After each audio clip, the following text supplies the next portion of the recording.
J'ai perdu des années dans ce business. Un truc tout bête, 9549 €. Voilà. Ça, c'est ce que ça m'a coûté d'apprendre tout seul. Et aujourd'hui, si je devais tout recommencer en 2026 de zéro, sans machine, sans client, sans réseau, bah je ferais qu'une seule chose. Et je suis le fondateur de Gymbox, je vis du photoboot, et cette chose-là, personne me l'avait dite au départ. Et attention, c'est pas achète telle machine ou fais des pubs Facebook. C'est un truc que 90% des débutants font en dernier, alors qu'il faut le faire en premier. Et je te la donne à la fin parce que avant, faut que tu comprennes. Ouais, faut que tu comprennes pourquoi tout le reste, c'est du bruit. Et la première info, elle arrive maintenant. Bah oui, on va pas perdre du temps dans la vidéo. Ce que je n'achèterai plus en premier. Le premier truc, si je recommençais, je n'achèterais pas de machine en premier. Oui, tu m'as bien entendu. J'achèterais pas de machine. Donc déjà, première machine, voilà, petit code de bout là, tac tac tac, petite lumière, l'écran là, j'achète ça en premier. Eh ben non, j'achète pas. Et tu te dis pourquoi? Bah tu m'as bien entendu. Le mec qui vend des photobooths te dit de pas acheter de photobooth. D'abord pourquoi? C'est ça que tu dis. Bah parce que la machine c'est le dernier maillon de la chaîne, pas le premier. Moi à mes débuts j'ai fait quoi? J'ai acheté le matos, tout content, et ensuite je me suis trouvé avec un joli photobooth à ce prix-là, super, mais pas de client.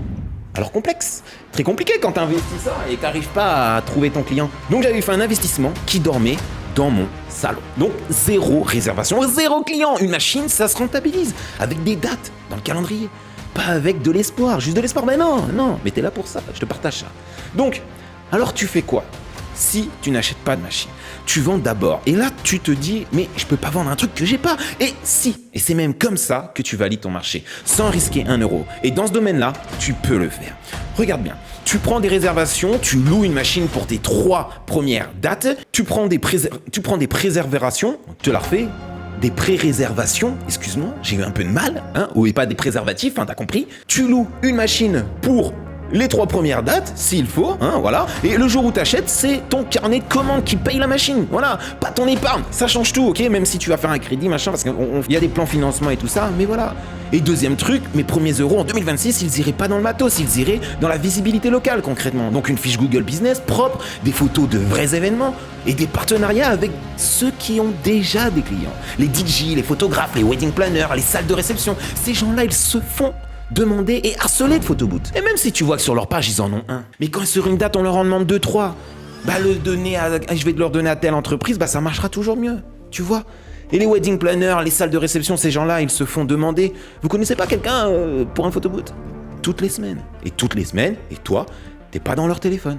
T'es pas là, chef. T'es absent. Et là, ça, c'est un problème. Donc, fais le calcul avec moi. Un partenariat avec une seule salle de mariage, c'est combien de mariages par an? 30, 40? Si tu récupères ne serait-ce que 10 dates là-dessus. Fait combien? 3 500 €, 4 000 €? Ton prix moyen de location est de combien? Combien tu veux le mettre? T'as déjà remboursé ta machine, cherche. Avec un partenariat, et moi j'ai mis du temps à le comprendre ça, tu vois, je pensais direct au pub, au machin, mais en fait ça, c'est une des clés. Et je te donne un exemple vécu avec Gymbox justement. Donc mon meilleur week-end, c'est à peu près 3 292 €.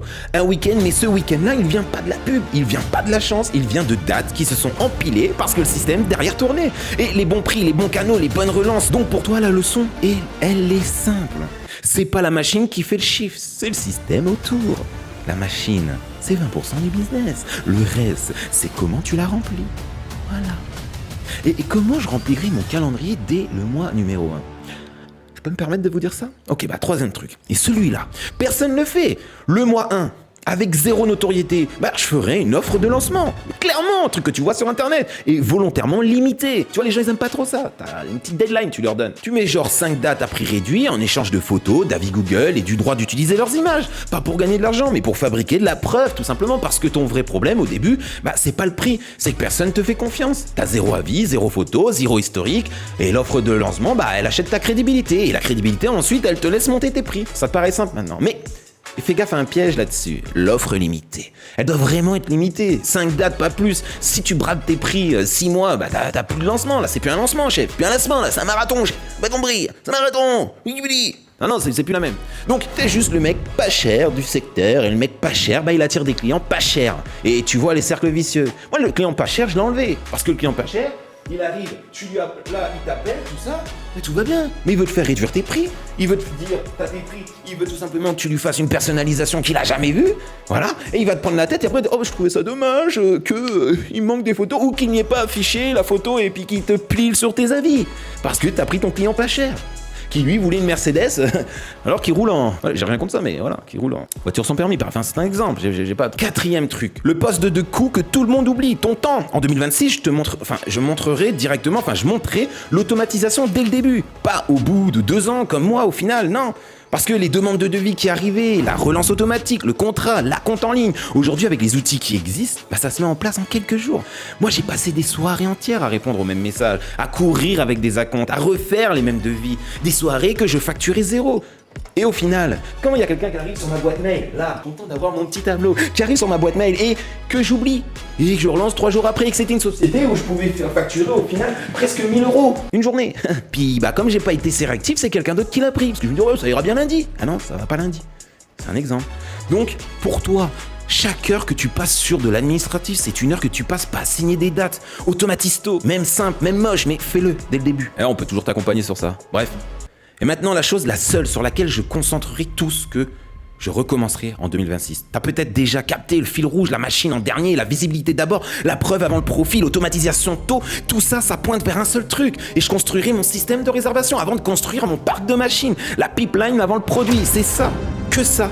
Du titre, parce qu'une machine sans date, c'est un meuble à la maison, un meuble à chaussures, un meuble qui te regarde, un meuble qui dit bonjour, un meuble qui lui manque une patte. Enfin bref, t'as compris, en gros. Mais un système qui génère des dates, tu peux y brancher une machine là, puis 2, puis 5, c'est comme ça qu'on passe de j'ai un photoboot à j'ai un business. Alors maintenant, la vraie question c'est toi, t'en es où ? Si t'es en train de te demander par quoi commencer, quel budget prévoir, s'il faut acheter ou construire ta machine, fais le test que je t'ai mis en description. En 2 minutes, tu sais si tu dois acheter, construire ton budget réel avec le matériel adapté à ton projet et ta feuille de route pour en vivre. Et c'est gratuit. Et ça t'évite de dépenser le moindre euro au mauvais endroit. Le lien est dans la description et toi, dis-moi en commentaire, c'est quoi la première erreur que tu as faite ? Si tu en as fait, peut-être que non, monsieur n'a pas fait d'erreur. Peut-être que toi, t'es parfait. Dis-nous le secret, s'il te plaît, parce que on n'a pas tous fait ça. Ou que t'as failli faire en te lançant, et je vais tout lire. À la prochaine, ciao.